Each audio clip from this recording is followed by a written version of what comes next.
tratar com vocês hoje de um tema, e eu dei o título à mensagem de Arrancando a Raiz de Todos os Males.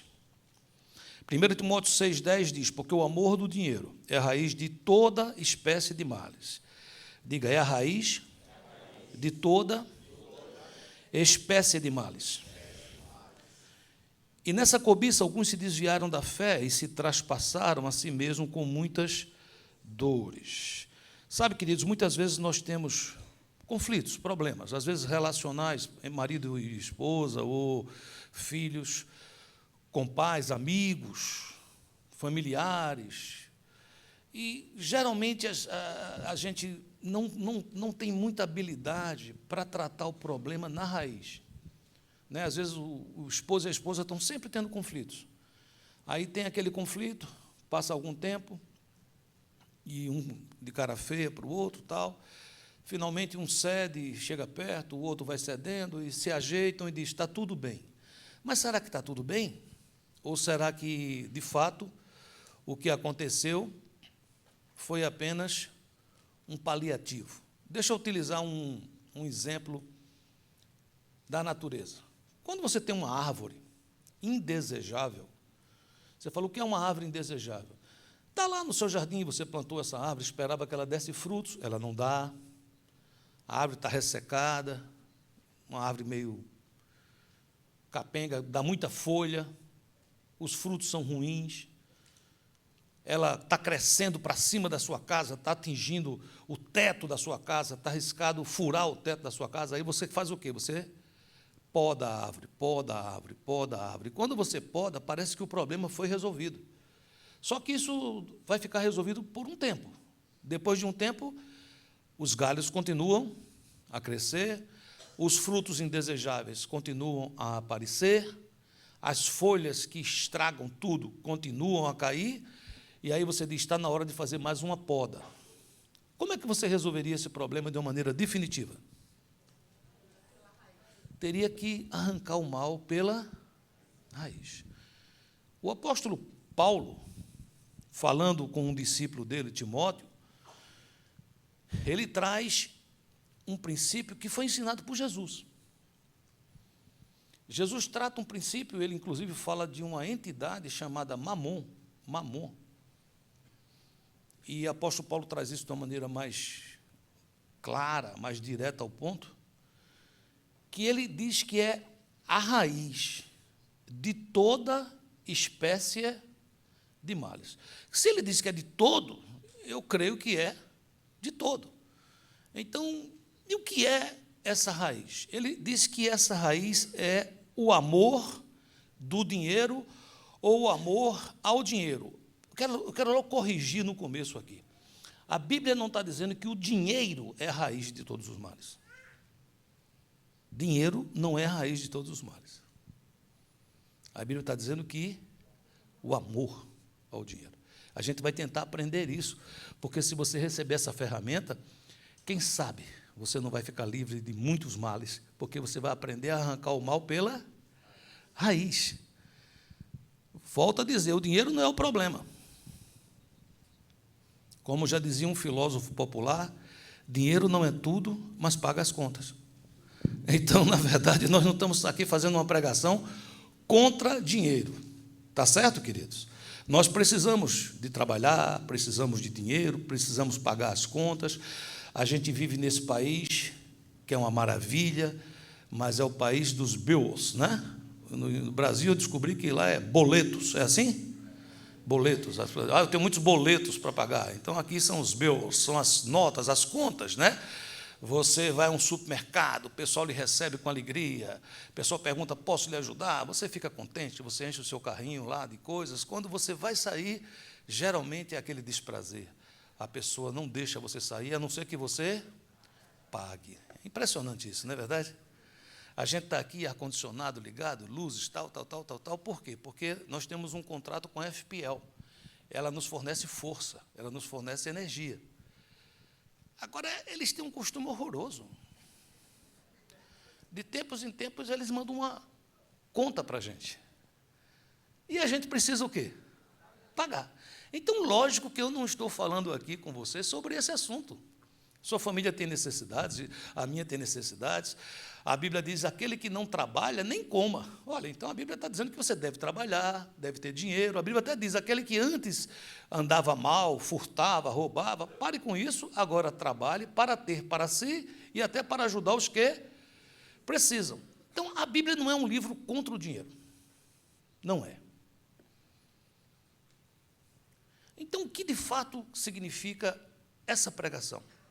Significa uma palavra em grego que é filargoria. Diga essa palavra, por favor. Diga de novo, filargoria. Isso é uma palavra que quer dizer sentimento que produz um desejo de ter sempre mais. Ter poder, posição, necessidade extrema de juntar, avareza, priorizar o ter em detrimento do ser, até o ponto de ser independente de tudo e de todos, não precisar de ninguém, e finalmente aparece aquilo que está oculto. É aquele desejo de não depender de Deus. É aquele desejo de viver uma vida tal que eu não dependa de nada, de ninguém, nem de Deus. Como é que tudo isso começou? Ele está dizendo assim, o amor ao dinheiro é a raiz de todos os males. Então, estudando esse tema, e principalmente algum tempo atrás, e agora vindo à tona, a princípio eu comecei a estudar de uma maneira equivocada. Eu comecei a pensar, quando foi que o mal começou? Então, eu achei que o mal tinha começado no Éden, quando o homem caiu. E fui até o Éden. E encontrei resquícios, mas não a raiz. Orei, estudei e me lembrei que Deus criou o universo. A Bíblia diz, no princípio criou Deus os céus e a terra. Deus criou tudo. Deus criou, inclusive, seres angelicais, que nós nem entendemos muito bem. Nós podemos ver pela Bíblia que eles são classes. Serafins, querubins, arcanjos e anjos. E esses seres criados por Deus, tudo num ambiente perfeito, a Bíblia diz que houve um dia, que o mal começou a existir. E Jesus está dizendo que esse mal começou a existir numa raiz. E a raiz se chama filargoria. Se chama amor ao dinheiro. Vamos estudar um pouquinho para a gente entender quando foi que isso aconteceu, aonde aconteceu e quem foi a pessoa que permitiu que isso acontecesse. Gênesis capítulo 1, versículo 2. A terra, porém, estava sem forma e vazia. Havia trevas sobre a face do abismo, e o Espírito de Deus pairava por sobre as águas. Esse é o segundo versículo que você lê na Bíblia. O primeiro é o que eu acabei de citar. No princípio, criou Deus os céus e a terra. Será que Deus criou uma terra defeituosa? No princípio, criou Deus os céus e a terra. E a terra era um caos. Aí o Salmo 45, 18 corrige isso. Olha o que o Salmo 45, 18 diz. Porque assim diz o Senhor, que criou os céus, o Deus que formou a terra, que a fez e a estabeleceu, que não a criou para ser um caos, mas para ser habitada. Eu sou o Senhor e não há outro. Existe um tipo de Bíblia para estudo que não é escrita nessa ordem que nós temos, ela é escrita na ordem cronológica. Alguns livros da Bíblia são escritos já cronologicamente e outros são escritos por ordem de importância. Gênesis é escrito por ordem de importância. Ou seja, às vezes ele vai te contar um assunto primeiro e outro assunto segundo, sendo que esse assunto que ele te contou primeiro ocorreu depois do segundo. Mas ele te conta primeiro porque esse assunto é mais importante. Quando a gente vai estudar nessa Bíblia de ordem cronológica, O primeiro versículo que ele nos dá é João capítulo 1, versículo 1, que diz: no princípio era o Verbo estava com Deus, e o Verbo era Deus. Todas as coisas foram feitas por intermédio dele, e sem ele nada do que foi feito se fez. O segundo versículo é: no princípio criou Deus os céus e a terra. Então, quando Deus criou os céus e a terra, ele criou com o Verbo, que nós sabemos que o Verbo se fez carne. Quem é o Verbo? Jesus. Então, Jesus estava no princípio com Deus, Jesus é criador também, e Jesus, a Bíblia diz que é Deus, é Deus. E a palavra de Deus nos informa que quando Deus criou as coisas, ele usou o Verbo, ele disse: haja luz. Lembra disso? Sim ou não? Muitos historiadores bíblicos entendem que o versículo 1, no princípio criou Deus os céus e a terra, isso foi algo que aconteceu há um tempo que nós não podemos contar. Vou usar uma expressão para dizer exatamente um número que eu não sei. Há zilhões de anos, no dia que Deus assim desejou criar os céus e a terra.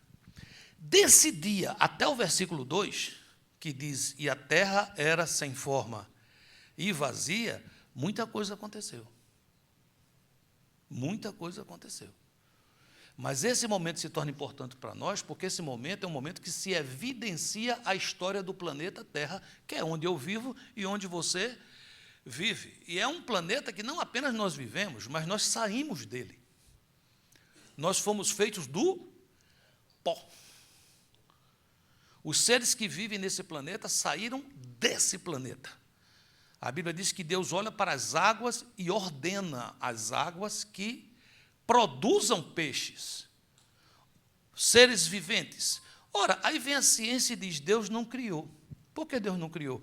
Porque nós descobrimos que foi através das águas que os peixes foram criados. Aí eu digo: hello, inteligente, leia a palavra, querido.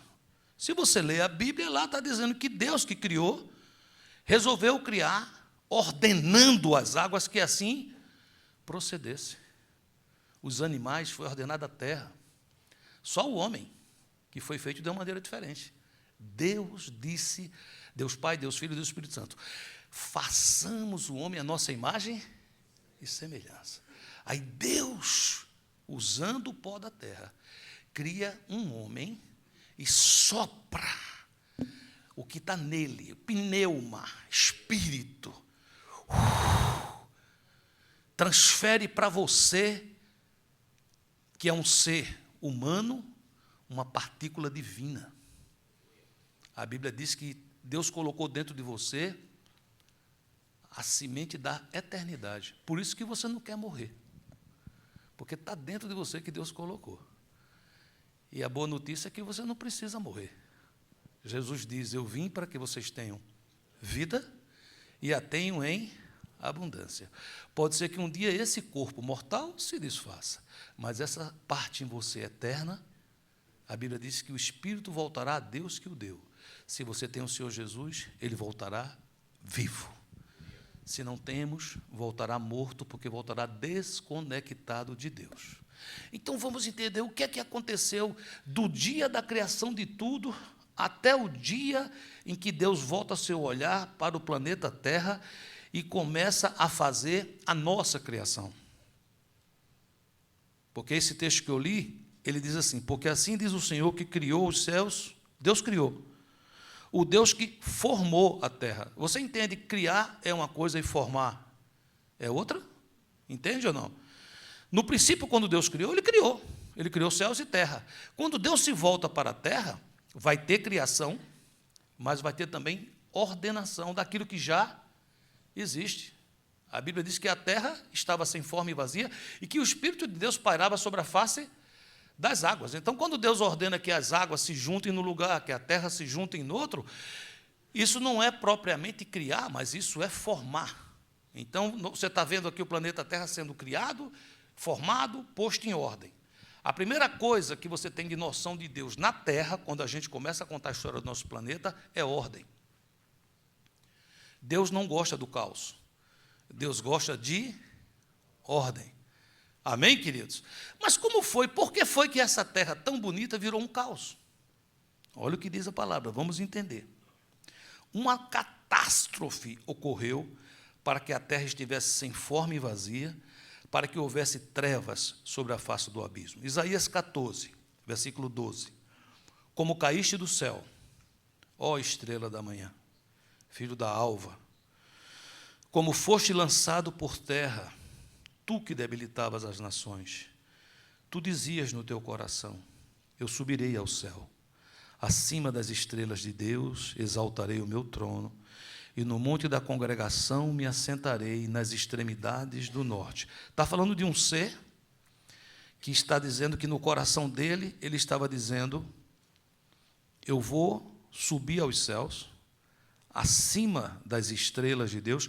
Quero explicar a você que muitas vezes quando fala estrelas de Deus, tanto no Gênesis, tanto em livros como proféticos e no Apocalipse, se trata dos anjos, as estrelas de Deus. O Apocalipse diz que quando o dragão caiu, com a sua cauda arrastou uma terça parte das estrelas, se referindo aos anjos. Então veja bem, esse ser dizia, subirei acima das mais altas nuvens e serei semelhante ao Altíssimo. Versículo 15. Contudo, serás precipitado para o reino dos mortos, no mais profundo do abismo. Então, aqui tem um ser que planejava ser maior que Deus, ele foi descoberto e ele foi jogado no mais profundo abismo. Versículo, agora outro livro, Ezequiel 28, versículo 13, ainda sobre esse ser. Você vivia no Éden, o jardim de Deus, e usava pedras preciosas de todo tipo, rubis e diamantes, topázio, berilo, ônix e jaspe, safiras, esmeralda e granadas. Você tinha joias de ouro que foram feitas para você no dia em que você foi criado. Eu fiz de você o quê? Um anjo protetor, com as asas abertas. Você vivia no meu monte santo e andava pelo meio de pedras brilhantes. Versículo 15. A sua conduta foi perfeita desde o dia em que você foi criado, até que você começou a fazer o mal. Aqui foi a primeira vez que você encontra na criação uma das criaturas de Deus fazendo o mal. A raiz está aqui. A raiz está aqui. Primeira vez, a raiz. Versículo 16. Você ficou ocupado, comprando e vendendo. Olha, está dizendo que tinha um anjo aqui, o quê? Comerciante, né? Ele comprava e vendia. O que será que ele comprava? O que será que ele vendia? E isso o levou à violência e ao pecado.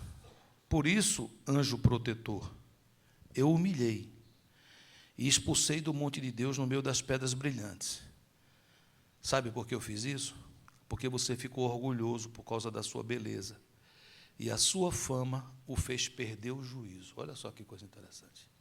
Você ficou orgulhoso por causa da sua beleza, e a sua fama o fez perder o juízo. Então, eu o joguei no chão, a fim de servir de aviso para outros reis. Queridos, aqui é um texto extremamente espiritual, sendo dito de uma maneira material, para que eu e você possamos entender. Quando João está no céu, e que ele diz que lá no céu as ruas são de ouro, não necessariamente significa que o céu, as ruas sejam de ouro. O que significa isso, pastor? Significa que ele estava tentando retratar uma visão espiritual de uma maneira material e parecia ouro, parecia uma coisa tão preciosa, que é mais ou menos assim. Qual é o metal aqui na Terra que nós consideramos mais precioso? Ouro. Então, ele está dizendo assim, o metal mais precioso da Terra, lá no céu, é chão, é piso. É isso que ele está dizendo. Ele está dizendo o seguinte, aquilo que aqui a gente considera tão espetacular, lá é asfalto. Entende o que eu estou dizendo? Então, quando ele traz a história de um anjo protetor, e que ele diz que esse anjo tinha pedras preciosas, ouro e tudo mais, é para que eu e você entendamos o que significa alguém que está coberto de coisas que nós consideramos preciosas, valiosas. Não significa necessariamente que um anjo estava com pedras preciosas. Significa que havia nele riqueza, poder, beleza. Deus assim o criou. Deus o honrou. Porque ele foi feito para ser o anjo protetor.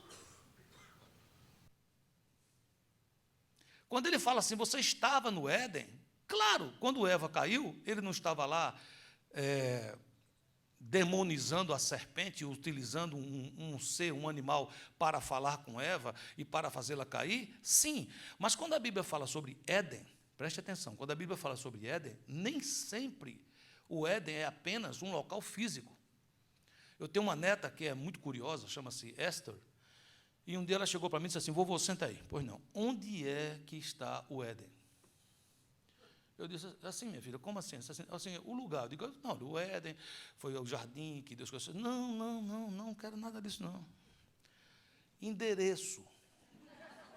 Zip code. Onde é que está? Eu digo, vamos olhar na Bíblia. E lá na Bíblia dá o endereço. Você sabia que dá o endereço? Lá mostra 4 rios. A confluência desses 4 rios mostra o endereço geográfico do Éden. Ou seja, é possível hoje a gente se reunir aqui como igreja, e uma invenção assim, que, por favor, não diga que fui eu que criei, e a gente ir visitar lá na África, que foi na África, o local físico aonde existiu o Éden. Mas uma pergunta, o Éden está lá? Não. A Bíblia diz, olha, que quando Jesus voltar, vai vir do céu uma cidade chamada Nova Jerusalém, e ela vai se assentar na terra. Você acha que vai descer do céu uma cidade mesmo? Não, o que ele está falando é um ambiente espiritual. Aquele Éden que Deus criou já existia e sempre existiu, é o Éden de Deus, voltará à terra. Quando Jesus vier para o milênio, essa terra será o Éden. Você diz, mas o que é o Éden, pastor? O Éden é um lugar onde Deus governa. O Éden é um lugar onde fluem os rios de Deus. O Éden, queridos, o verdadeiro Éden é Jesus. É a presença dele. E aqui está dizendo que nesse ambiente sem pecado, nesse ambiente sem influência do mal, tu estavas no Éden, nesse local, para não ter desculpa. Ai, foi alguém, porque, como é que eu posso fazer isso na família que eu vivo? Preste muita atenção, queridos, não é o local, não é o ambiente, é a raiz. Adão estava no paraíso, Adão estava no Éden, Adão estava num local com uma influência excelente. Tudo que estava ao redor de Adão corroborava e colaborava para que ele fosse alguém feliz, cheio de bênçãos. E Adão caiu. Eva caiu primeiro e depois Adão. Jesus, a Bíblia conta que ele estava num ambiente horrível, horroroso, chamado deserto. 40 dias sem comer e sem beber, com fome, sedento, num deserto, e o diabo se aproxima dele da maneira como se aproximou de Eva, tentando o Senhor Jesus com a mesma coisa que ele tentou Eva. E você diz, e o que ele tentou Eva, pastor? Ele tentou com filargoria. Ele tentou Jesus com o quê, pastor? Ele tentou Jesus com filargoria. Aí você diz, mas o que é filargoria? Amor ao dinheiro. Aí você vai entender hoje que dinheiro não é só papel moeda. A gente pega uma nota de $1 e diz, isso aqui é dinheiro. Não, isso é uma representação do dinheiro. Como o cartão de crédito é uma representação do dinheiro, como stocks ou ações são representações do dinheiro, dinheiro não é isso. Nós vamos entender hoje. Você está aqui comigo, está acompanhando, sim ou não? Muito importante que você acompanhe, porque você vai sair daqui hoje com uma ferramenta para arrancar o mal pela raiz. Quando o inimigo se aproxima de Eva, ele fala: se você comer desse fruto, você vai ficar igual a Deus. Quando ele se aproxima de Jesus, ele diz a Jesus: se você pular daqui de cima, ele vai dar ordem aos anjos dele a teu respeito, e você pula do templo e os anjos te socorrem. Você já imaginou a fama que você vai ter? Amanhã, no jornal em Jerusalém, vai ser primeira capa em tudo que é jornal. Jesus se joga do templo e os anjos de Deus te acolhem. Foi o que Jesus disse? Não tentarás o Senhor teu Deus. Para trás de mim, Satanás. Foi que Eva disse? Me dá a fruta. Você entende a diferença, sim ou não? A tentação é a mesma. Eu vou te dar poder. Eu vou te dar fama. Você vai ser especial. Você vai ser melhor que os outros. Você diz: o que é isso, pastor? Isso se chama dinheiro. Dinheiro, queridos, é poder de compra. Sexo é dinheiro. Dinheiro compra sexo e, às vezes, sexo é utilizado como moeda de troca. Às vezes, um cônjuge faz greve de sexo até que o outro cônjuge ceda à pressão que ele está fazendo. Você diz: como é que é o nome disso, pastor? É dinheiro. Moeda de troca. O amor ao dinheiro é a raiz de todos os males. Você me acompanha ou o negócio está muito profundo aqui hoje? Está indo bem? Pergunta quem está do seu lado. Diga: está tudo ok? Diga: você está por aqui? Porque o amor do dinheiro é a raiz de todos os males, e alguns nessa cobiça se desviaram da fé e assim mesmo se atormentaram com muitas dores. Queridos, aqui nós não estamos encontrando todos os males do mundo, nós estamos encontrando a raiz, onde tudo começou. Você nunca escutou uma história de alguém que começa a ter sucesso e pensa: reinarei onde os grandes reinam, serei o maior? Você nunca viu alguém falar isso, pensar isso? Não diga não, só pensa. Será que você não já pensou nisso? Eu vou dizer a verdade, eu já pensei nisso. Quando eu fui comerciante, quando eu fui empresário, e que eu vi que começou a dar certo, e que eu abri uma loja atrás da outra, eu comecei a me orgulhar. Não é o problema do dinheiro, porque o dinheiro eu precisava para pagar as duplicatas, senão ia para o protesto. Era o amor ao dinheiro. Eu percebi que quanto mais lojas eu tinha, mais eu era chamado para dar entrevistas na televisão. Quando tinha um plano econômico, eu era um dos empresários da cidade que, possivelmente, as emissoras locais iriam me telefonar e dizer: você pode dar uma entrevista para nós? E eu dizia: posso. E eles iam lá e me perguntavam e eu respondia. E eu dizia: olha que coisa interessante. Quanto mais você tem, mais você é respeitado. O amor ao dinheiro. Isso me trouxe muitos males. Passei muitas lutas. Pela graça de Deus, Ele me restaurou. Você está entendendo o que eu estou falando até aqui? Sim ou não? Quantas vezes você vê uma pessoa bem no ministério, um pastor pregando bem, está indo bem, aí a igreja começa a crescer bastante. E, coitado, ele fica pensando que a igreja está crescendo por causa dele. Olha que coisa linda. Ele esquece que a igreja tem um dono. Como é o nome do dono da igreja? Jesus Cristo. O que é que ele espera que o pastor faça? O pastor não é o dono, o pastor é um representante do Senhor Jesus. O que ele espera é que, enquanto eu estiver aqui, eu garanta que Jesus seja o pastor. No dia que eu aposentar Jesus e eu virar o pastor, fica muito ruim. Me acompanha? Sim ou não? Problema, filargoria. Como eu já disse, o que é dinheiro? Diga comigo: poder de compra. Moeda de troca. Quando a gente diz isso, você sabe que ela é apresentada em papel moeda, ela é usada para aquisição de bens, mas é o amor a ela. O que é que significa isso? Entrega total ao que o dinheiro pode dar. O dinheiro pode dar o poder de adquirir posição. Sabia que você pode adquirir posição com dinheiro? Você começa a receber posições. As pessoas vão olhar para você e dizer, uau, esse cara é bom.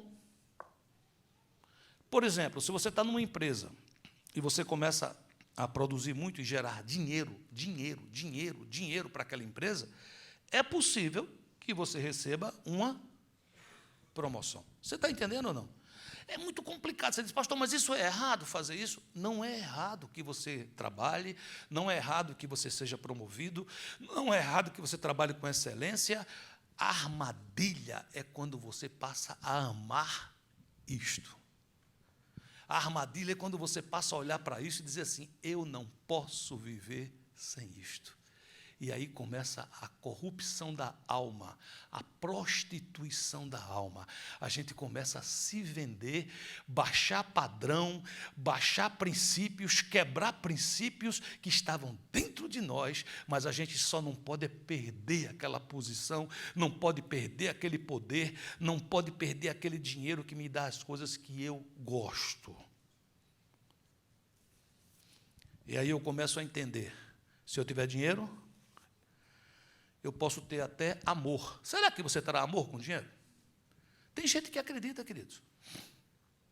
Tem casamento por aí sustentado na base do presente. O cara trabalha para valer, para poder dar um anel de diamante, para naquela semana a esposa dormir com a lingerie mais bonita. Porque, do contrário, pode ser que ela passe a dormir de calça jeans. Estou falando para adulto aqui, todo mundo está aqui e entende o que eu estou dizendo, sim ou não? Deixa eu explicar para vocês, queridos. O resultado disso é perda da fé, tormento e muitas dores. Diga, perda da fé, tormento e muitas dores. Deixa eu te falar uma coisa, o mundo vai conhecer você pelo que você tem. O mundo. Eu já vou avisar. Está tudo bem até aqui? Mas Deus não. Deus vai conhecer você pelo que você é. Deus não se importa do teu saldo bancário. Se você tiver $1 milhão no banco, para Deus está ok. Se você tiver 0, para Deus também está ok. Mas Deus vai olhar o teu coração. O teu coração. Ele disse, ninguém pode servir a 2 senhores. Ou ama um, ou ama outro. Essa raiz traz o sentimento de insatisfação, disfarçada com a ideia de querer melhorar e prosperar. Não é errado querer melhorar, não é errado querer prosperar. Diga para você entender o que eu estou dizendo. Diga assim, não é errado querer melhorar. Não é errado querer prosperar. Aí você fala, o que é errado? Errado é utilizar isto como desculpa para começar a ter uma vida desenfreada atrás de dinheiro, uma vida correndo atrás do vento, uma vida que trabalha. Você descobre nesse país que se você trabalhar, às vezes, dependendo de onde você está, você vai receber X dólares por 1 hora. E aí você começa a entender, se eu trabalhar 8 horas, 8 vezes X vai dar 8X. 5 dias vezes 8 dá 40. Então, no final da semana, eu tenho 40X. Mas e se eu trabalhar 60? Aí eu vou ter o quê? 60X. E se eu trabalhar 80? Eu vou ter 80X. Andando atrás do vento, corre a multidão. Aí você diz, o que é que significa, pastor? É aquela história de alguém que perguntou a alguém, você vive para quê? Ele disse, eu vivo para trabalhar. E você trabalha para quê? Eu trabalho para comer. E você come para quê? Eu como para viver. E você vive para quê? Eu vivo para trabalhar, trabalho para comer, como para viver, vivo para trabalhar, trabalho para comer. Blá, blá, blá, blá. E quando está comer aqui, entenda consumir. Consumir. Você acha que isso é vida abundante, querido? Isso é uma armadilha que tem roubado as famílias. Eu estou entrando nisso tudo, porque eu ainda vou conversar com você. O que é que eu estou aqui falando hoje? Isso tem adentrado nas casas, isso tem destruído casamentos, isso tem produzido divórcio, isso tem feito filhos crescerem e pais que não se conhecem, não sabem nem quem é um outro. Porque aprenderam a dizer o seguinte: eu gosto de você, gosto, então cadê o presente? Muitas vezes escutei na brincadeira a pessoa dizer assim: fulano, olha, te agradeço, muito obrigado, você fez uma coisa muito legal. E a pessoa brincando diz: ok, mas a minha parte eu prefiro em dinheiro. Ou seja, a gente entra num processo onde tudo gira em torno do ter. Tudo gira em torno do ter. Se a gente possui uma casa de 2 quartos, não está boa a carta, vamos supor, está somente eu e minha esposa. Moramos numa casa de 2 quartos. Está tudo direitinho, tem ar-condicionado, tem os aplásticos que aqui tem lá a garagem para o carro, temos carro, está tudo em paz.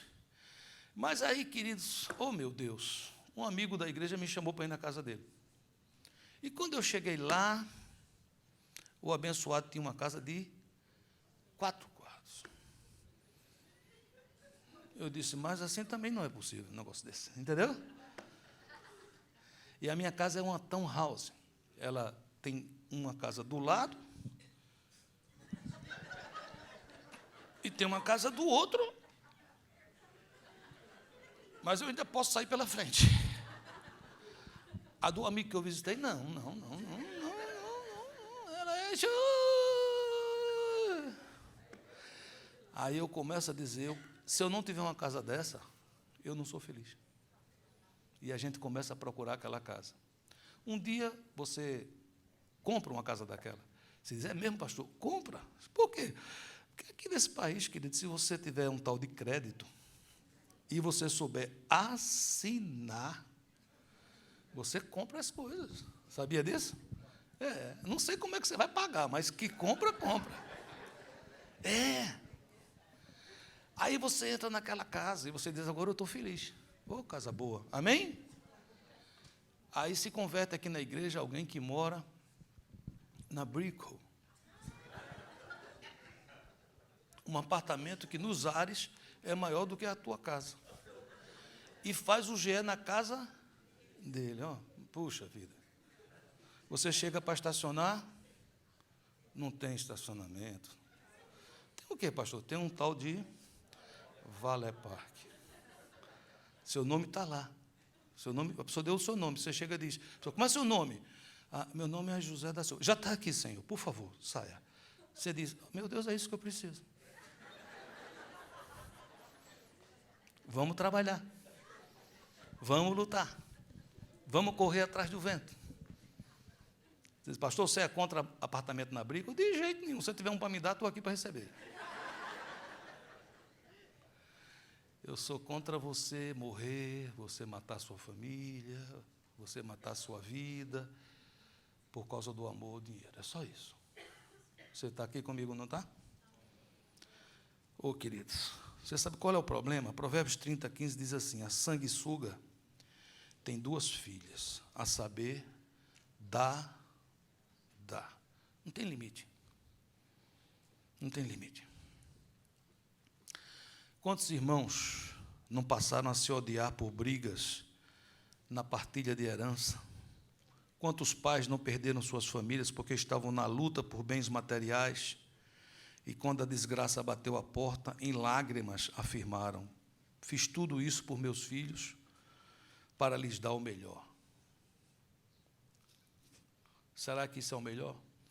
Será que é o melhor que você garanta para o seu filho que ele sempre vai ter o último iPhone, que ele tenha sempre os tênis que ele quer ter, que ele sempre tenha as roupas que ele deseja, que ele sempre tenha os tablets? Será que isso é o melhor mesmo, queridos?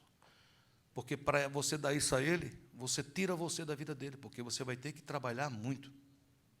Você não vai ter tempo de ir ao parque às 5 da tarde com ele, aproveitando o verão, que aqui fica com sol até 8. Por que você não tem tempo para estar lá? Ora, queridos, de 5 às 8 são quantas horas? 3. Vezes 5 dias dá quanto? 15. Se você multiplicar por 300 dias, queridos, 3, vai dar quase 1000 horas. Se você ganha X, você está jogando fora 1000x. Tá não, filho. Você está salvando o que é importante. Você está investindo algo que o tempo não pode voltar. Eu tenho filhos hoje com 40, 38, 36 anos. Glória a Deus pelo tempo que eu pude estar com eles quando eles tinham 2, 3, 4, 5. Não dá para voltar. Os filhos hoje, queridos, estão uma coisa assim que eu vou te contar. A gente fala para eles assim: menino, não cresça, porque papai vai sair para ganhar dinheiro. Quando daqui a 10 anos papai estiver rico, aí a gente começa a brincar. Eles não obedecem. Eles crescem. Você sabia que eles crescem? É impressionante, queridos. O tempo passa.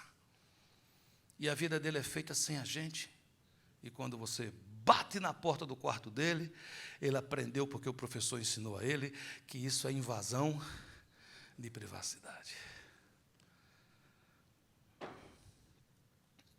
Não sei se você está suportando essa mensagem, tá? Você pode dizer: puxa vida, o pastor domingo passado falou de furacão. E nessa o negócio está apertado. Acredite que eu estou fazendo isso por amor a mim e a você.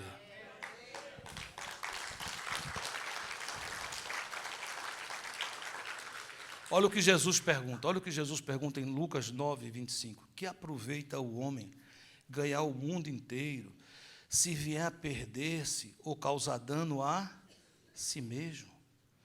Provérbios 27 e 20 diz: os desejos das pessoas são como o mundo dos mortos, sempre há lugar para mais um. Ou seja, o desejo, as aspirações são incansáveis. Se não forem dominados, nos farão sofrer muito. E o texto que nós lemos diz que tem frutos, diz que vai ter frutos, frutos que eles chamam de frutos malditos. Vamos ver alguns. Você está com o seu boletimzinho aí? Primeiro elimina o efeito da palavra. Você diz: por que elimina o efeito da palavra? Vou explicar. Marcos 4, 3 diz assim: ouvi, eis que saiu o semeador a semear. Versículo 7. Outra parte, uma semente, caiu entre os espinhos. E os espinhos cresceram e fizeram o que com a semente? Sufocaram. E qual foi o resultado? Não deu fruto. Versículo 18. Os semeados entre os espinhos são os que ouvem a palavra, mas os cuidados do mundo, a fascinação da riqueza e as demais ambições, concorrendo, sufocam a palavra, ficando ela infrutífera. Quais são os espinhos? Fascinação da riqueza, demais ambições, sufocam a palavra. O que é que significa sufocar a palavra? Você vem aqui na igreja, o Senhor me usa pela graça e misericórdia dEle, e você recebe uma palavra viva, que essa palavra vai frutificar na sua vida, vai fazer de você alguém próspero de verdade, vai colocar a tua vida em ordem, vai levantar a tua casa, você vai experimentar de fato vida e vida com abundância. Mas aqui está dizendo que se você está aqui preocupado com a conta que você tem que pagar, se você está aqui olhando para a roupa do outro, se está mais arrumado ou menos arrumado, se você está aqui olhando para o que está aí fora, essa palavra não consegue crescer dentro de você, porque as preocupações sufocam essa palavra. Segunda coisa que acontece: elimina o efeito das nossas orações. Você vem aqui, a gente fez agora uma mini semana de oração. Você vem, você ora. Você vai, coloca o seu pedido na caixinha, você pede ao Senhor, e aí você passa o tempo e você não recebe. Você diz: mas por que eu não estou recebendo? Olha o que Tiago 4, 2 diz. Vocês querem muitas coisas, mas como não podem tê-las, estão prontos até para matar, a fim de consegui-las. Quem está dizendo não sou eu, viu? É Tiago. E ele não está dizendo só com vocês, não, está dizendo também comigo. Vocês querem muitas coisas, mas como não podem tê-las, estão prontos até a matar para consegui-las. Vocês as desejam ardentemente, mas como não conseguem possuí-las, brigam, lutam, não conseguem o que querem, porque não pedem a quem? A Deus. Eu digo: não, então nesse caso eu vou pedir a Deus. Versículo 3. E quando pedem, não recebem. Ué, então é para pedir ou não é para pedir? É para pedir. Mas quando pede, não recebe. Mas por que não recebe? Porque seus motivos são maus. Vocês pedem coisas a fim de usá-las para os seus próprios prazeres. Muitos pedidos, às vezes, que a gente coloca nessa caixinha de oração, não vão poder ser atendidos, porque são pedidos maus. Não é o caso dessa igreja. Mas eu já vi uma moça se apaixonar por um homem casado e pedir a Deus que Deus afastasse aquela impostora que era a esposa dele. Você acha que Deus vai responder essa oração? Não, porque ela está pedindo mal. Mas o que é que ela está fazendo isso, pastor? Filargoria. Mas filargoria é amor ao dinheiro. Como é que é amor ao dinheiro? Ela está vendo alguém que a interessa e ela não consegue escutar a palavra não como resposta. É alguém que quer ter poder para ter o que quer. Queridos, ouça o que eu vou dizer para vocês. Você está aqui comigo? A grande maioria das traições, preste atenção, a grande maioria de pessoas que traem não é porque tem necessidade sexual. É por causa da filargoria.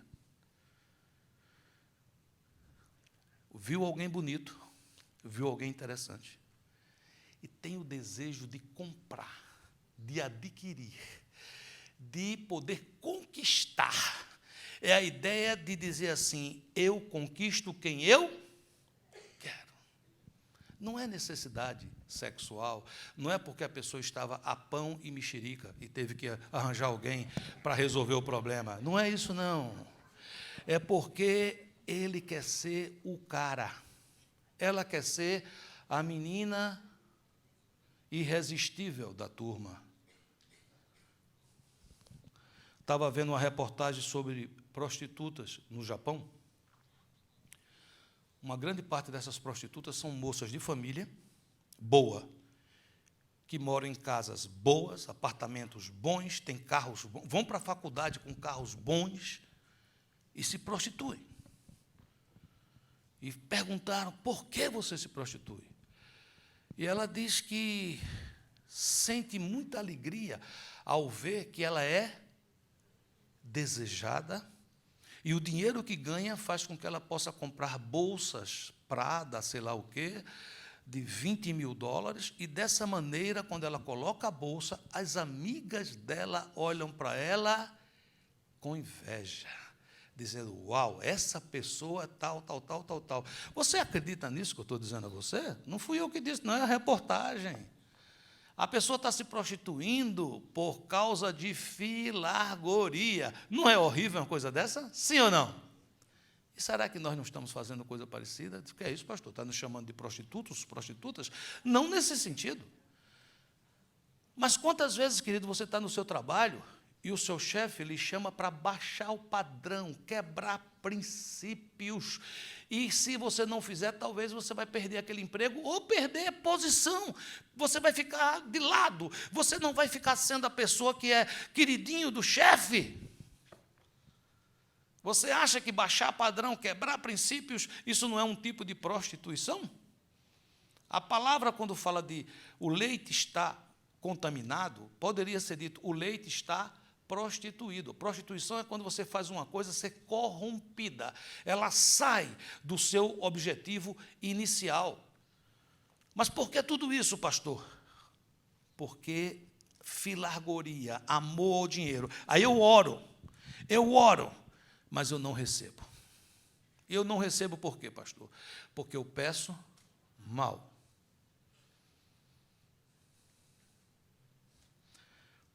Terceiro ponto, como um fruto, nos faz cair em ciladas. 1 Timóteo 6, ora, os que querem ficar ricos caem em tentação e cilada, e em muitas concupiscências insensatas e perniciosas, as quais afogam os homens na ruína e perdição, porque o amor do dinheiro é a raiz de todos os males, e alguns nessa cobiça se desviaram da fé e a si mesmos se atormentaram com muitas dores. Ou seja, eu desejo ficar rico. Você diz, mas pastor, há pouco tempo o senhor disse que não há mal nenhum em ter dinheiro. Não há. O mal existe quando eu quero ser o pastor que tem a maior igreja da Flórida. Por quê? Aí eu minto. Eu digo, é porque eu quero salvar vidas. Então, salve, mesmo que a pessoa fique na igreja do outro pastor. Não. Por favor. Se eu salvei, a alma é minha. Hello? A alma é de quem? É de Jesus. Queridos, é muito sutil, queridos. Preste atenção, seus filhos estão sendo contaminados na escola por filargoria. Seus filhos estão baixando padrão, por filargoria. Como é isso, pastor? Por amor à posição, por amor a um status, por amor para ser aceito. O nome disso é amor ao dinheiro. Dinheiro, a capacidade de troca, a capacidade de compra, a capacidade de poder produzir para mim um local de destaque. Isso produz dores. Eu falei que tinha ciladas, vou dar alguns tipos dela, tá?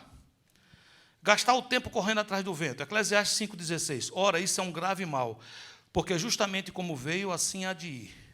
E que proveito lhe tem, vem de ter trabalhado para o vento. Ou seja, Eclesiastes está dizendo o seguinte: se eu trabalho sem parar, se eu trabalho sem cessar, se eu trabalho sem parar, se eu trabalho sem cessar, quando eu despertar, morri.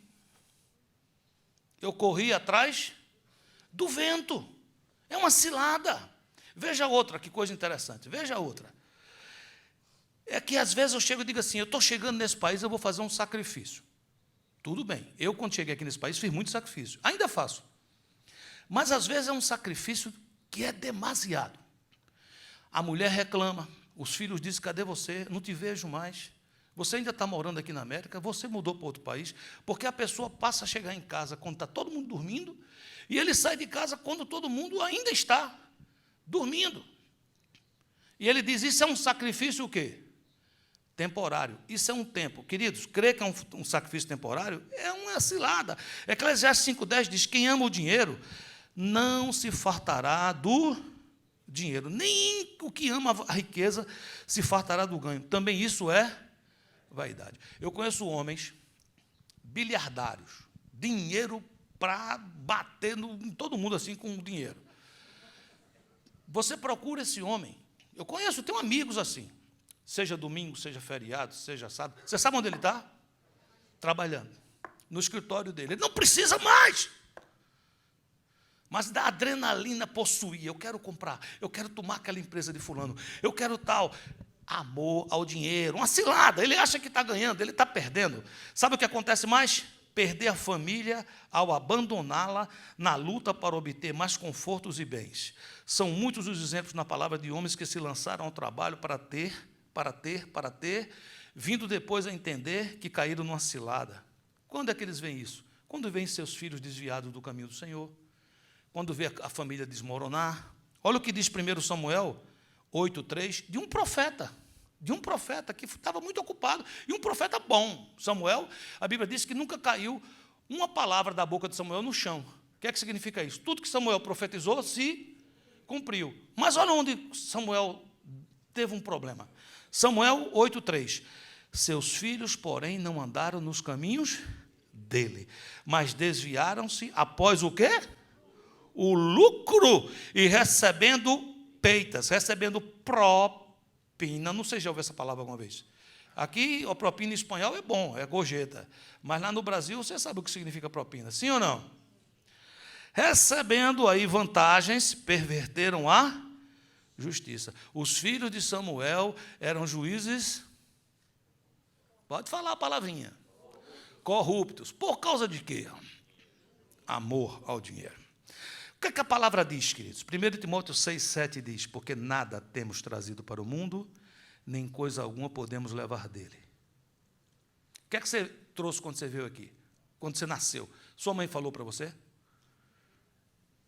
Você nasceu. Trouxe um cartão de crédito. Você nasceu. Tinha uma correntezinha de ouro no pescoço. Coisa linda, o menino já nasceu com... Tem alguma coisa? Não. Você sabe como foi que você nasceu? Nu, com a mão no bolso. Eu me lembro muito aqui, eu estou aqui há 20 anos, pelo menos nessa igreja, e o que eu já fui muito à maternidade, também já fui a velório, porque isso faz parte da vida do pastor. E uma vez eu estava com a pastora entrou, tinha uma irmã da igreja tendo filho, e eu fiquei no corredor, estava lá dentro o marido, a esposa, que aqui, quem não sabe, os partos são feitos assim, num corredor, como se fosse um corredor de hotel, cada uma num quarto, e não é como lá, é um bocado de quarto, um bocado de mulher tendo menino ao mesmo tempo, é uma coisa maravilhosa. Aí A porta estava fechada, obviamente, ela estava lá dentro. E me coube o papel de ficar de babysitter de um menininho aí de uns 7 anos de idade, certo? E ele tinha um carrinho cheio para lá, perguntou a mim, cadê teu carro? Eu disse, rapaz, não trouxe meu carro. Não trouxe seu carro, não? Tem 2 aí, não, que me emprestam um carro desse aí. Ele olhou para mim indignado e falou, vou emprestar meu carro. Eu, se for o caso, né? Ele me emprestou, ficava lá com ele. Aí, nasceu o bebê. Aí ele disse, está chorando. Eu digo, é porque nasceu. Aí ele falou, então vamos entrar. Eu digo, agora não, porque o bebê está pelado, né? Ele falou, o bebê está pelado, pastor. Eu digo, está pelado. Pastor, o bebê está pelado. Eu digo, o bebê nasce pelado. Eu disse, pastor, como é que o senhor sabe disso, hein? Eu digo, eu sou pastor, né, querido? Você sabia que o bebê nasce pelado? Pergunta quem está. Você sabia que o bebê nasce pelado, querido?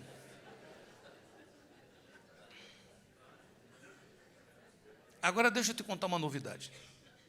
O bebê cresce ou não, vira homem ou não, mas um dia, sendo bebê, sendo adolescente, sendo jovem, ou sendo adulto, ou sendo velho, vai partir dessa vida. Sabia? O que é que a gente faz com o querido morto ou o amado defunto? O que é que a gente faz com ele, geralmente? Bota uma roupa, né? Ajeita ele todo, é sapato bacana, né? É ou não é?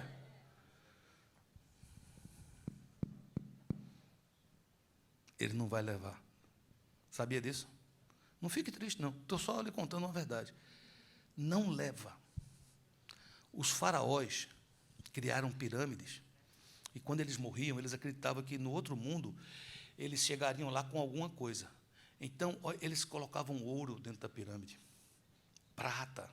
Alguns loucos chegaram a colocar cavalo, carruagem, servos, servos vivos, trancado dentro da pirâmide, para o cara, quando chegasse do outro lado, já chegar mais ou menos no negócio. Entendeu ou não? Não deu certo.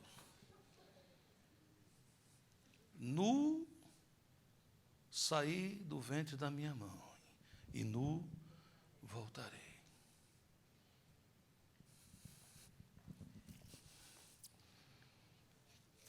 Você diz, o que é que eu faço com tudo isso, pastor? Agora o negócio está difícil. Em primeiro lugar, por favor, ninguém aqui vai sair pedir demissão do emprego, dizendo que foi o pastor Júnior que mandou, em nome de Jesus, hein? Trabalhem, sejam produtivos, tenham excelência no seu trabalho, mas a partir de hoje, não estou dizendo que você está aí, mas se você está, foque o seu amor naquele que é gerador de toda a riqueza. Assim diz o Senhor, minha é a prata e o ouro. Olha para Ele. Ele é aquele que, se olhar para você e soprar na tua casa, não é do que corre, não é do que corre, não é daquele que se desespera, é daquele que o Senhor se agrada.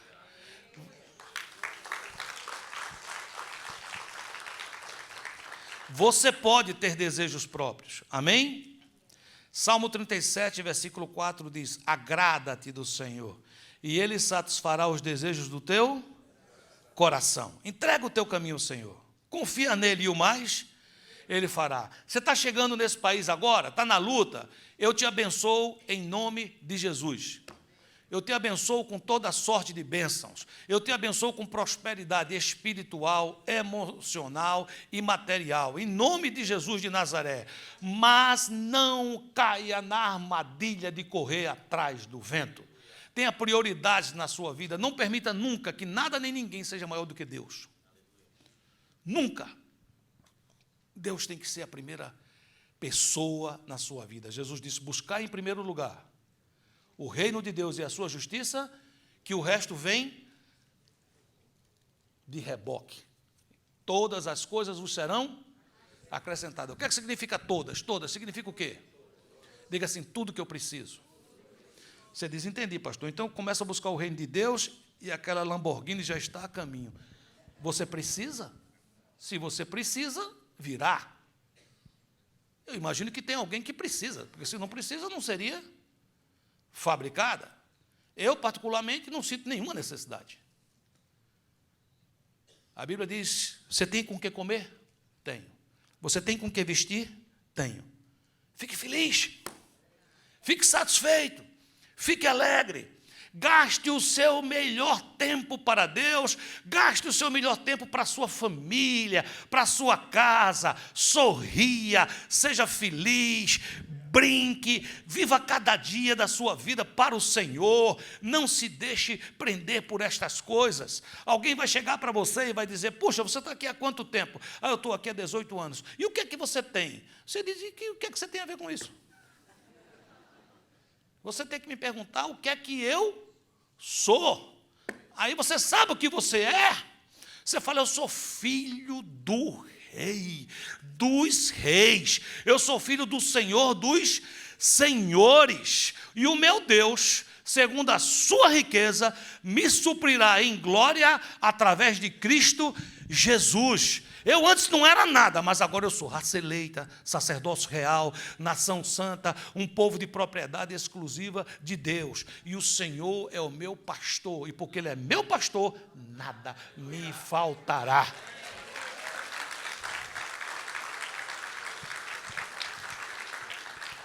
Trabalhe, meu irmão. Seja excelente no seu trabalho, para que quem olhar para você possa ver ali o Filho do Deus Altíssimo. Receba a paga do seu trabalho. Mas nunca permita que você venha cair na tentação que Lúcifer caiu. A síndrome de Lúcifer. Um ser que foi feito para ser anjo protetor e hoje é um ser caído. Por quê? Porque um dia se perdeu na raiz de todos os males. Amou ao dinheiro. Quem amou ao dinheiro, um anjo pode ter? Posição. Começou a conquistar outros anjos. Começou a dizer aos anjos, no dia que eu subir, tu sobe comigo. Diz assim mesmo, pastor, é por aí. A Bíblia diz que quando ele caiu, ele arrastou 1/3 dos anjos. Você imaginou um negócio desse? A gente fica preocupado, porque seres angelicais, a gente acha que não, nem fazer uma cara feia ele faz. Não é não? A gente não pensa assim? Mas não é assim não, queridos. A Bíblia está dizendo que os sentimentos que passam lá, passam aqui. A gente sente isso. A gente gosta de ser reconhecido. No dia do aniversário da gente, graças a Deus agora tem essas redes sociais, não tem? Né? A gente é lembrado, né? Alguém diz, olha, não esqueça não. Hoje é o aniversário do Marcelo Romano. Não sei se vocês sabem. Marcelo Romano está ali. Hoje é o aniversário dele.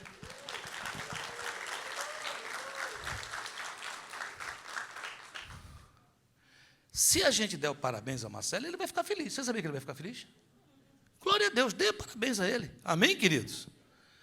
Mas eu quero que você entenda o seguinte, olha para mim. Se no dia do meu aniversário você esquecer de me dar parabéns, não vai ter problema nenhum. Se no resto dos dias do ano, você me der uns abraços vez por outra. Amém, queridos? A gente é um povo diferente. O cristão é um ser estranho. A gente é meio ET. Tem que entender isso, queridos. A gente chega num lugar, a gente não se vende por dinheiro nenhum. A gente não quebra a palavra. A gente diz a verdade quando todo mundo está mentindo. Às vezes está todo mundo em pé e a gente está sentado sozinho, porque é o certo. A gente, às vezes, está todo mundo indo para o norte e nós estamos indo para o sul. E você diz, isso dá certo, pastor? Já deu, queridos, já deu. E quando tudo isso acontece, acontece uma coisa super estranha. Quero terminar com essa história para não me alongar muito. A Bíblia conta a história de Jacó. Jacó foi pego pela filargoria. Jacó é um menino lindo, mas foi pego pela filargoria. E você diz, quando foi que ele foi pego pela filargoria, pastor? No ventre da mãe dele. Tu acredita num negócio desse? Ele era gêmeo com o irmão dele. Como era o nome do irmão dele? Esaú. A Bíblia diz que no ventre ele já brigava com o irmão. O irmão nasceu primeiro. Naquele tempo, para quem nascia primeiro, levava tudo. A herança era assim. Nasceu primeiro, primogênito, a herança é dele. Os outros ficavam como funcionário dele, servo dele. Entendeu? Por isso a diferença de Jesus. Jesus é primogênito, não é? Primeiro filho, amém? Ele tem toda a herança, só que ele quer dividir com você. Já pensou um negócio desse? Ele disse, não, eu sou diferente, eu divido a herança, amém? Mas quando Esaú nasceu, a Bíblia diz que ele nasceu e que Jacó estava com a mão agarrado no calcanhar do irmão. Você já imaginou um negócio desse? Como se fosse uma luta. O menino, o outro nasceu e ele disse, não, vou puxar você para nascer primeiro. Desde o ventre. Cresce, inventa lá uma confusão, compra a primogenitura do irmão, produz uma confusão familiar, tem que fugir, vai bater lá na casa de um cara que era tio dele, chamado Labão, que era outro enrolão. Você diz, mas por que ele foi procurar um enrolão? É porque enrolão atrai enrolão. É um negócio impressionante. E quando ele estava lá no Labão, ele olhou para a filha do Labão, a Raquel, e disse que Raquel era um pitel, era um negócio fora de série. Ele olha para Raquel e ele diz, meu Deus do céu, eu quero ser marido dessa mulher. E ele vai conversar com Labão. Labão disse, não é assim não, querido. Aqui tem que, ó. Você sabe o que foi que ele perguntou? Quanto é? Jacó não era brincadeira, não. Quanto é que custa aí a menina? 7 anos. Tem que trabalhar 7 anos. Trabalha 7 anos. Casa. Feliz, vai para a lua de mel. Aquele tempo era uma escuridão. No outro dia cedo ele acorda, olha para ela, Raquel, meu amor. Quando a menina abre os olhos, ele diz, meu Deus, é Lia. A irmã da Raquel ficou louco. Disse, meu Deus, o que é que você está fazendo aqui? Se a sua irmã souber, me mata. Disse, não, é porque eu casei com você. Você, mas não foi sua irmã. Foi falar com o sogro Labão, enrolão. Ele disse, não, aqui não é assim não, esqueci de te falar. A gente casa primeiro a mais velha, para depois casar a outra. Mas leva a outra também. Fica com as duas. Ele disse, mas como é que eu vou ficar com as duas? Trabalha mais 7 anos. Os melhores historiadores entendem que ele não esperou mais 7 anos, ele já recebeu, tinha crédito, já recebeu, passou mais 7 anos trabalhando, mais 7 anos trabalhando, mais 7 anos trabalhando. Queridos, uma confusão, inventou um negócio, roubou o gado do sogro, fugiu, o sogro foi atrás, o irmão vinha atrás dele, Jacó se encontrou num local horroroso, cheio de dores, as mulheres brigavam entre si, era uma confusão. Raquel, que era a preferida, não podia ter filho. Era uma doideira, ficou louca lá, entendeu? E Lia, que não era muito preferida, tinha um menino atrás do outro. Eu acho que Lia era de uma certa região do país e Raquel era de outra. E eu sei que era menino que nascia, que não era brincadeira. Resultado, queridos. Esse homem se vê num desespero. Agora, veja a coisa positiva. A Bíblia diz que ele se encontrou com Deus. Amém? Você sabe o que é que acontece quando Jacó se encontra com Deus? Ele é curado da filargoria. Você diz, como é que você sabe, pastor, que ele é curado da filargoria? Ele sai dali e ele se encontra com o irmão dele. Você sabe o que é que ele faz quando ele se encontra com o irmão? Ele dá. Você diz, o que é que o senhor quer dizer, pastor? Você vai saber se você está curado da filargoria no dia que você tiver prazer em dar. Dar do seu tempo, dar do seu dinheiro, ajudar o aflito, compartilhar com alguém que precisa. O irmão dele dizia, eu não preciso. E ele dizia, receba, porque quem precisa sou eu. Curado, próspero. Olha o que é que diz o último versículo de hoje aqui que a gente vai ler. Lucas 6,38. Dai, e ser-vos-á dado. Vai ser dado quanto, queridos? Lê comigo. Boa medida, recalcada, sacudida e transbordando vos deitarão no regaço, porque com a mesma medida com que medis, vos medirão a vós. Quer ser próspero? Quem quer ser próspero aqui, dá um amém bem alto. Dê. Esqueça que o mundo não vive ao redor do seu umbigo, querido. Levante os olhos, olhe para o aflito, olhe para o necessitado. Tenha alegria em fazer isso. Visite essa semana alguém enfermo. Visite essa semana alguma criança que precisa de ajuda. Divida seu pão com alguém. Faça algo que você possa tirar das suas entranhas. Isso vai funcionar como uma semente. Isso vai funcionar como uma semente poderosa que você coloca no terreno de Deus. Vai vir do jeito que está escrito aqui. boa medida, recalcada, sacudida e transbordando. Você crê? Amém. Fica de pé, quero orar por você.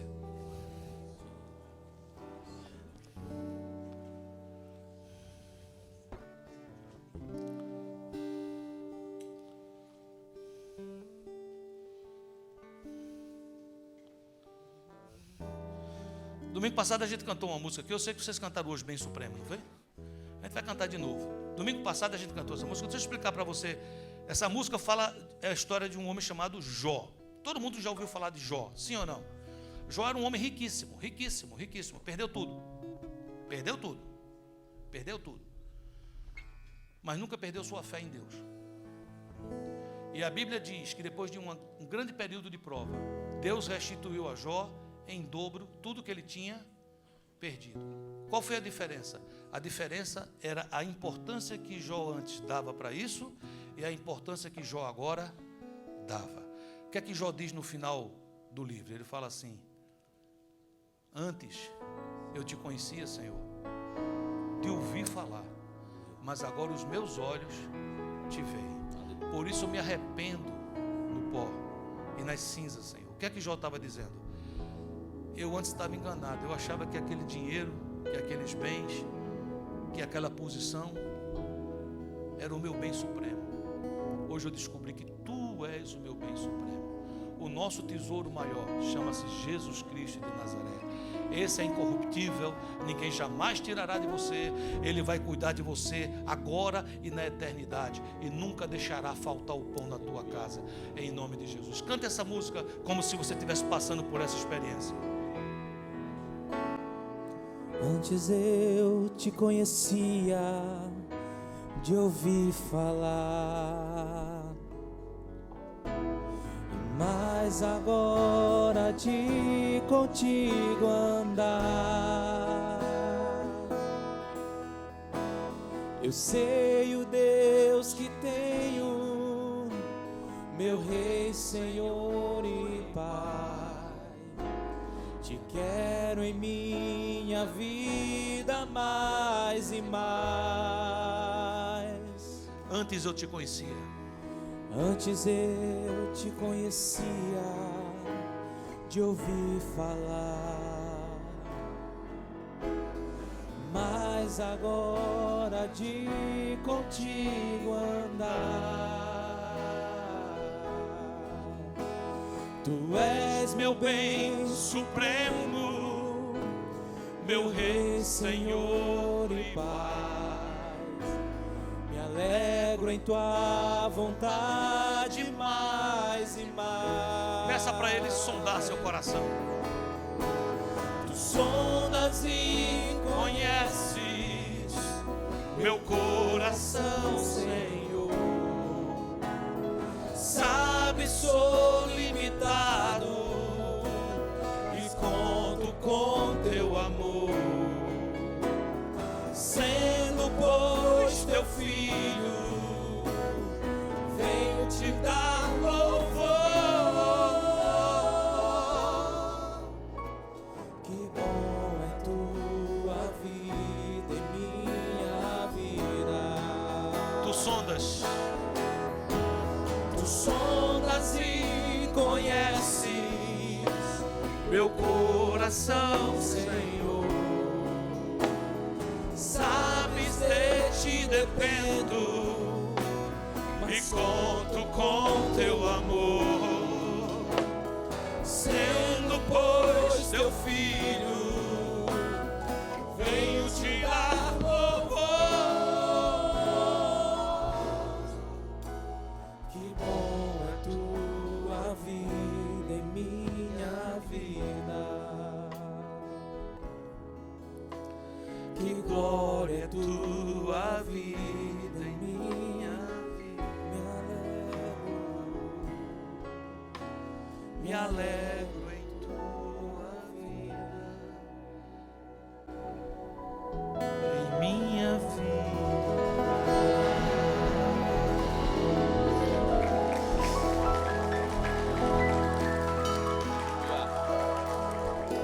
Senhor, nós queremos nos aproximar do Teu trono de graça. Nós queremos te pedir perdão, Senhor, porque muitas vezes a gente cai na armadilha desse mundo atual, esse mundo que nos convence que nós vamos valer pelo que temos. Nos perdoa.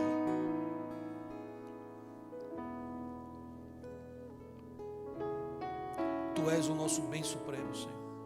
Tu és o nosso tesouro.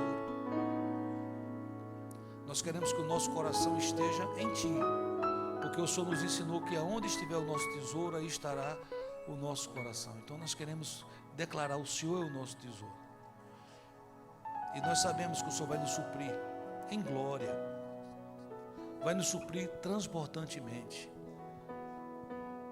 Eu sei que o Senhor vai aquinhoar teus servos com bens, mas eu também quero declarar que os teus servos vão utilizar os bens para bem, para o teu reino, para suprir suas necessidades.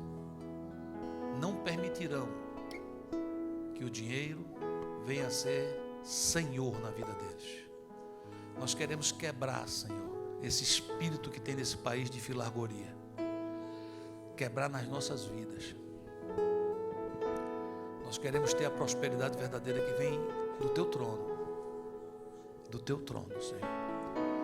Aqui tem irmãos, Senhor, que passam hoje por problemas familiares, talvez possam dizer: eu caí nessa armadilha. Aqui tem irmãos, Senhor, que talvez tenham perdido tudo, como o Jó perdeu. Aqui tem irmãos, Senhor, às vezes infelizes, Senhor, porque não conseguiram ainda as coisas que gostariam de ter. Queria pedir que o Senhor visitasse cada coraçãozinho, Senhor, no teu nome, Pai. Somos nós, teus filhos. Corrige isso em nós, Senhor.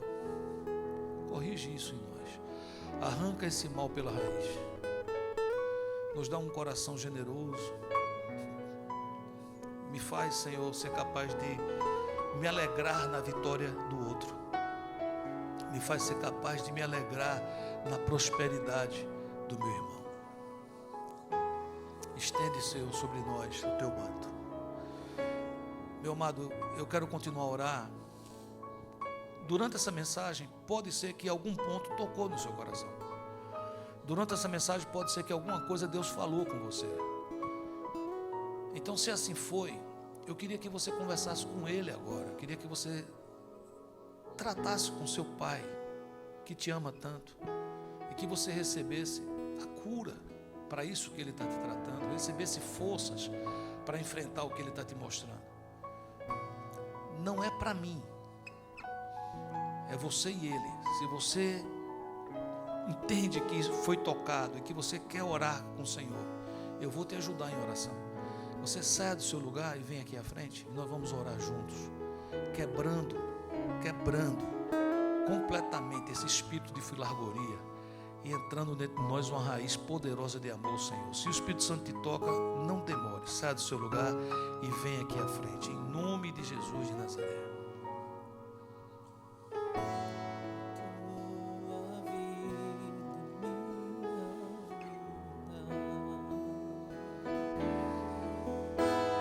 Tu sondas e conheces meu coração, Senhor. Sabe, sou limitado, mas conto com teu amor. Sendo, pois, teu filho, venho te dar louvor.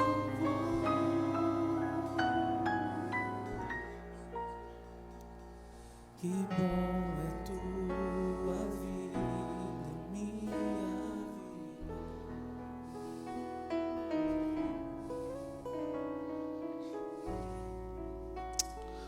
Jesus, aqui estão teus filhinhos e tuas filhinhas, Senhor, que corajosamente vem à frente dizer a Ti esse assunto, esse ponto específico que o Senhor falou, algo que o Senhor tocou, e estão aqui dizendo: Tu és o meu bem supremo, Tu és o meu bem maior. Quero sair daqui declarando que o Senhor é a primeira pessoa na minha vida. E eu quero abençoar cada um deles. Quero declarar, Senhor, a verdadeira prosperidade. Não prosperidade porque tem, mas prosperidade porque eles são como árvores plantadas junto a ribeiros de água. E tudo o que eles fazem dá certo. E os seus frutos virão na estação apropriada, Senhor. Derrama sobre eles essa paz que excede todo entendimento. Retira todo e qualquer espírito de culpa, toda e qualquer acusação do diabo agora caia por terra. Pelo contrário, enche os teus filhos agora, Senhor, com o teu perdão. Receba do Senhor perdão, receba do Senhor uma nova chance, receba do Senhor uma nova oportunidade, receba o abraço do Senhor Jesus, a graça sobre graça, a graça do Senhor Jesus sobre a tua casa, sobre a tua vida. O Deus que dá mais uma oportunidade, mais uma chance, mais uma oportunidade, toca hoje você, toca hoje a tua casa. Eu te abençoo em nome de Jesus. Amém e amém. Queria pedir que irmãos que estão nos bancos, venham aqui, abraça esses irmãos que estão aqui, diga como eles são preciosos, diga como você reconhece na vida deles a mão de Deus, como eles são queridos, como são amados.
Glória a Deus por esse momento tão especial da presença de Deus no nosso meio, amém? E também nós não poderíamos terminar esse momento sem antes dar a oportunidade de todos aqueles que estão nos assistindo através da internet. Você que está aqui, fique de pé, por favor. Não sente no momento, fique de pé. Esse é um momento muito especial, onde a igreja nesse momento precisa também estar em oração. Nesse momento nós vamos fazer um convite para todo aquele que está aqui hoje, que quer reconciliar com o Senhor, entregar a sua vida ao Senhor. E eu estava ouvindo o testemunho de um jovem, não sei se ele está aqui. Ele me contava que quando chegava esse momento de fazer o chamado, ele sentia raiva. Ele falou: não sei, quando você fala eu sinto uma raiva. Eu olhei para ele e disse: não é de mim, eu te amo, mas existe uma guerra pela sua vida. Isso que você está sentindo não vem de Deus. E eu quero orar por você. Eu pude orar por ele, abraçar ele e dizer o amor que nós sentimos.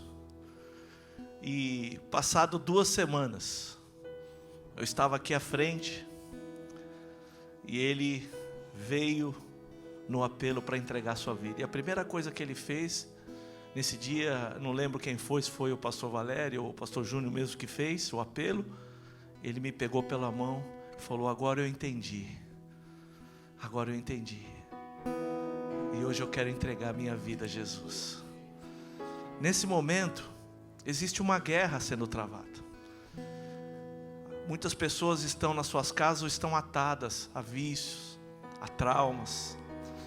E elas, muitas vezes nesse momento, elas começam a entender: não, eu vou, não quero. O inimigo fala: você não precisa.